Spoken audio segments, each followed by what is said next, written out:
Қазіргі таңда жалпы әйел қауымы Инстаграм парақшасында неше түрлі блогерлер көп.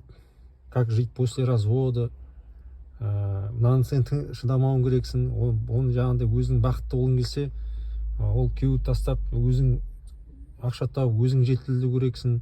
Жалпы әйел қауымның несі көп, бір-бірін жаңағыдай өздерінше қолдап, осылай бүйткенде бақытты боласың деп жаңағыдай.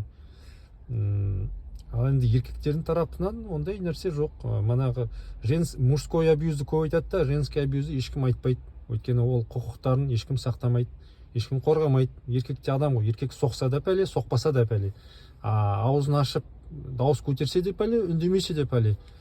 Сондай бір жағдайға жетті. Еркектерді қолдайтын ешкім жоқ. Енді қазір мына арада бір видео көрсетейін сізге. Енді көзім шалып қалды да қазір. Болатын болса, ертең маған сен туысқандармен араласпаймын, туысқандардың тойына бармаймын, сен туысқандарыңды сыйламаймын дейтін болса, ал бұны айтам бар кетші деп ше. Мен туысқандарымды сыйламайтын, мен жақтағы тойларға бармайтын, онда күйеу бала, онда күйеу маған точно керек емес. Араласамыз ба, бірдей теңдей сыйласамыз, араласамыз, көмектесеміз, ақшаны бірдей теңдей береміз.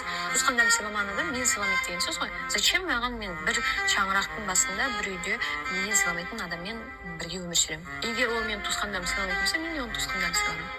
Ал егер мен оны сыйлаған қалайтын болса, ол да мен туысқандарымды сыйлау керек, и тойларына бірге менімен күйеуім болып бару керек. Жалғыз өзім бүйтіп күйеуім үйде ұйықтап жатыр еді деп. Күйеуім жоқ, бірақ күйеуім болған кезде үйде отыр, ақша таппай өзім асырайын дейтін еркектер айтатын болса, мен айтамын кетші бар деп ше. Неге? Еркектер жадный болады. Басында өздері берген сияқты болып тұрады ғой.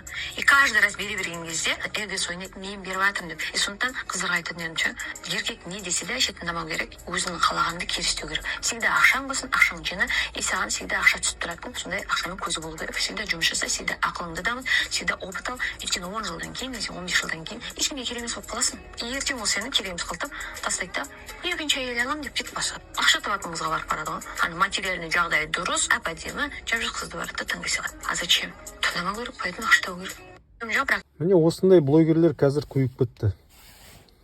Өздерінің жеке жанұядағы тәжірибесін бүкіл халыққа осылай жария қылдып, мүмкін оның күйеуі шынымен де ол айтқандай болар, шыдатпайтын, сондай бір ажырасуға мәжбүр болған шығар. Бірақ енді алайда елде, халықта бүкіл жанұялардың жағдайы ондай емес пе? Ажырасатындай да бір себеп те болмауы мүмкін, күйеуде ондай бұл айтқандай болмауы мүмкін. Бірақ осы блогер осы айтып еді, ай соған келе жатыр ау, менің күйеуім де сондай болып баратыр, шыдатпай жатыр деп, өзіне сыныққа сылтау іздеген сияқты алады да ажыраса салады. Бұл енді манағы мен көрсеткен блогер ол бірақ қана емес, қазір өте көп Инстаграмда. Оның ешқандай бір саралау, оны бір фильтрдан өткізу, ешкім бұған жаңағы осыны айтқан сөз үшін ешкім заңдық тұрғыда жауапкершілікке тартпайды.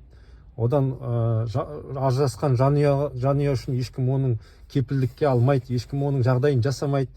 Одан балдар жетім қалады, балдардың жағдайы қалай болады. Бұл осыдан таралған последствиялар, орысша айтқанда, бұның себеп салдарын ешкім оған жауапкершілікке тартпайды. Сондықтан білмеймін мен.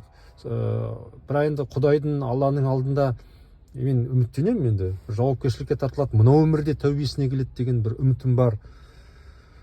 Сондықтан да мен екіншіден айтатым, жалпы қазіргі уақытта әйелдер сияқты еркектерде осылай қолға алуымыз керек. Әйтпесе біздер еркектер қазір сен подкаблуйшынсың деп бір-біріне күлгеннен басқа артық ештеңе істей алмайды. Бір-бірлеп осылай еркектердің еңсесі түсіп, табыс көзі де жоқ, мотивация да болмайды. Әйелдер айтады, я не должна тебе мотивация давать, это ты сам должен деген әңгімелерді айтады. Еркек ол өзі физикалық түрде күшті болғанмен психикалық жағынан өте әлсіз. Әйелдің қасы мен қабағы өте қатты әсер береді. Әйел адам күлімсіреп, барынша шыдап, сабыр қылып, бір сондай салихалы әйел болып, кішкене жаңағындай мудростьқа берілсе, еркекті тығырықтан шығару өте оңай, қиын емес. Бірақ алайда осындай қазіргі ақпараттың осылай таралуының арқасында жанұялардың көбісі осылай бұзылып жатыр. Енді айтайын дегенім, қазір Инстаграм, жалпы қай әлеуметтік желіде қайтып қосылудың орнына шыдау, мана сабырлық орнына ажырасу, қит етсе ажырасып кет, бүйтіп кет, сөйтіп кет деген ақпарат көп. Әйелдерге бұл Инстаграмды мен ойлаймын, егер жас семья қосылған болса, басынан бастап мен сендерге айтатын кеңесім Инстаграмды тыйыңдар. Сол кезде енді мен бақытты боласың деп айтпаймын, бірақ үлкен бір қауіптің алдын аласыңдар деп есептеймін. Мына балаға не бермеген сияқты ғой, ана кәмпит пешіне ішіне құрт болып кетеді, тісің ауырады, шіріп кетеді. Бірақ бала түсінбейді оны. Оған манағыдай басынан бастап контрольге алмасаң, ол ар жағында шіріп кетеді. Әйел де тап солай. Әйелге де басынан бастап тыймасаң, манағы әлеуметтік желілерде, уақыт өте келе ол қай ақпарат миына кіріп, қай ақпараттан кейін жаңағыдай басы кетіп қалатынын сіздер білмейсіңдер. Сол айтайын дегенім. Айып етпеңіздер, артық кетсем.